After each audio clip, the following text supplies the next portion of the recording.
Trish Champion is our Public Information Officer for the Texas Alliance of Land Grant Descendants. Say it again? Okay, I'll stall. She's been a strong proponent of the Alliance and helped put all this together today, and is the one that sends out the emails and makes the phone calls and the reminder notices and what have you to everyone that we invite. It's important for our Alliance to be neutral, and we invite all sides. So we don't all have to agree, we just need to discuss, right? And so Trish has walked that political rope of her and John have walked that rope of, you know, you're invited, your views may be different, but we're just all trying to inform everyone else. So Trish has got a petition that she's preparing to deliver to the state to express our concerns on how Texas and Texas laws treat our complaints of the illegal seizures, wrongful seizures, improper seizures, however you want to call it, of our lands. And so she is getting a document right now, and then she'll be back down. I would like to point out a couple of things about the remainder of our day. After Trish speaks, we're going to take a short break, and we're really going to try to keep it to 15 minutes because we've got a lot of fabulous speakers today. And then Rebecca Flores with the Farm Workers Union is going to speak until lunch. We're going to break from lunch from 12 to 1. We will start promptly back at 1 o'clock. And we have some really wonderful, informative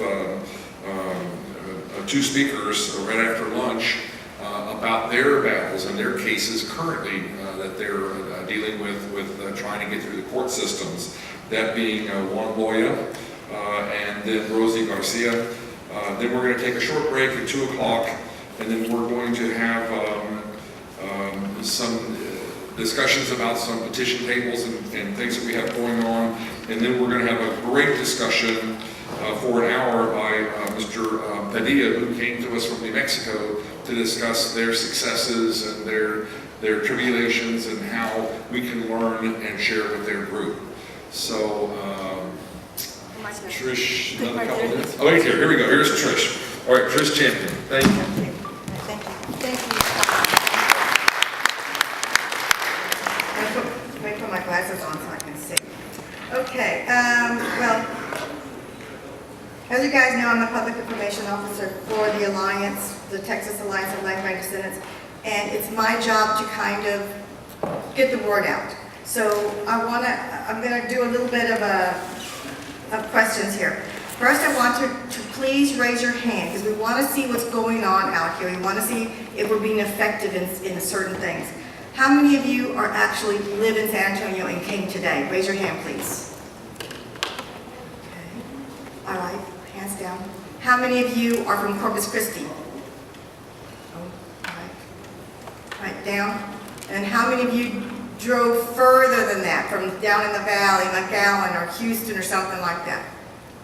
Oh, wow, quite a bit. Thank you so much. Thank you so much. Okay, so it's kind of equal, quite a bit.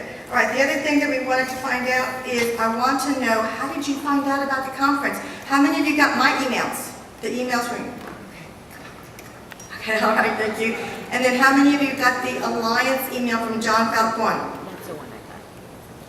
Okay. How many of you saw this through a press release in the newspaper? Okay. And then how many of you found out from your family or friends? Oh, a lot of them. Okay. All right. Thank you so much. I appreciate the information. I'm going to, right now, it's up here in the front table, but we're going to, after lunchtime, have it in the back. I've got some books up here. One is a volunteer book. We need you. The officers with the Alliance have been doing a tremendous job in trying to bring this information to you and trying to get something going for the land grant people, but we can't do everything ourselves. We need your help. We have got different groups, teams. I'm calling them teams. It's totally volunteer. If you have a couple of hours in a month, if you're good on the phone or if you're good on the computer, if you're good if you want to just come and help out here at the conference, I need you to come and sign our volunteer book. Just write your name, address, phone number, email, whatever, so I know how to get a hold of you when that time comes. The other thing that I want to mention to you, and Sean had touched base, is the petition book. There's a book, a green book that says the petition. This is the petition that we're going to have to the Texas State Legislature. And what this basically is I know you guys remember this. Remember when we were going to Austin and the commission was asking all these questions about the people and listening to our stories and so forth. And at the end, they did a final report. This was at the end, I think it was 2016. Yeah. 14, yeah, okay.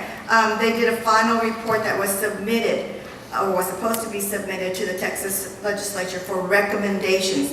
Nothing was done.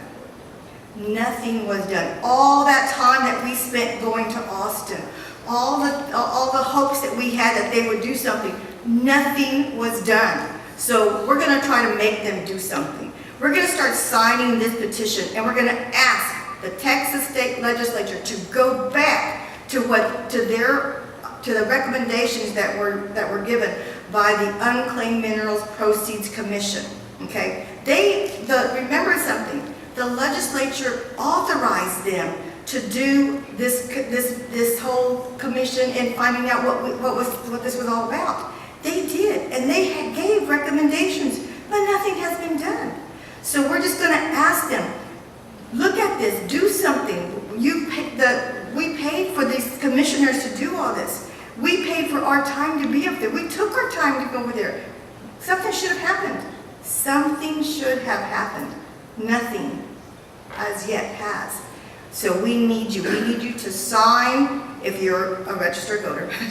I need you to sign your name, your address, the county that you're from, so we can start having something done. This is not going to just happen today. We need thousands of signatures. Of course, you can say I don't have thousands of people here. So if we're going to have these drives, I need some of you to help with these drives, okay? Because let me tell you why we need these drives. You've heard these people say you need to do something, right? Okay. The only way that we can get the legislature or our politicians to hear us, to listen to us, is to have numbers. We need to have the numbers there. It's much stronger in effect if we say, look, here's a petition with 5,000 signatures on it of people wanting this done. It's much better than saying, oh, my family would like for you guys to do something about the Small Claims Commission Court or whatever. Do you get it? That's why we have to have this. That's why we need you to sign the petitions. So with that said, right now it's here, but after lunchtime they'll be in the back. Also, just to remind you, we do have two great authors back there selling their books. One, of course, was Dr. Jose Angel Gutierrez. He's got several books back there, which you might want to take a look at. The other one is Alfredo Cardenas. He was born and raised in San Diego, Texas. He earned a Bachelor of Arts in Political Science from St. Mary's University in San Antonio. He served as Director of Community and Economic Development for Duval County before founding and publishing the Duval County Picture, a weekly newspaper in San Diego. He also served as mayor of San Diego for 2 terms, from 1992 to 1999, and he's got a book back in the back called Balos War, okay? So please, we're going to take a short break before Rebecca Flores comes up. Take a look at the books, sign the petitions, and volunteer, okay? Thank you very much.